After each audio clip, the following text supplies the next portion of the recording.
ನಾವು ಮೆಟ್ರೋದಲ್ಲಿ ಬಂದಿದ್ದೀವಿ. ಇವ್ರನ್ನ ಮೆಟ್ರೋದೊಳಗೆ ಬಿಡ್ತಿಲ್ಲ, ಯಾಕಂದ್ರೆ ಇವ್ರದ್ದು ಡ್ರೆಸ್ ಗಲೀಜಿದೆ ಅಂತ.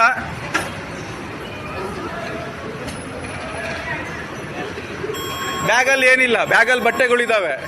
షీషి ఏం మనుషులున్నారో ఏమో, గింత ఘోరమానుల్లా ఇంతకు ముచ్చటేంటిది అని అంటారా? ఇగో నెత్తి మీద సంచి పెట్టుకున్న గీ తాత బెంగళూరులున్న రాజీవ్ నగర్ కాడ మెట్రో ఎక్కనికి పోయిండట. కౌంటర్ల టికెట్ కూడా తీసుకున్నాడట.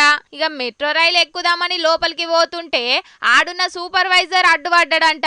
రైతన్న బట్టలు మురికిగున్నాయని బయటనే ఆపేసిండట.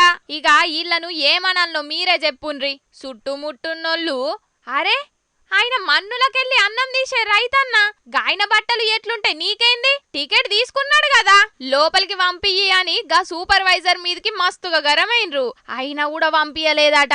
మరి గా సూపర్వైజర్ కడుపుకు అన్నం తింటున్నాడో ఇంకేమన్నా తింటున్నాడో గాని గింత ఘోరమానుల్లా.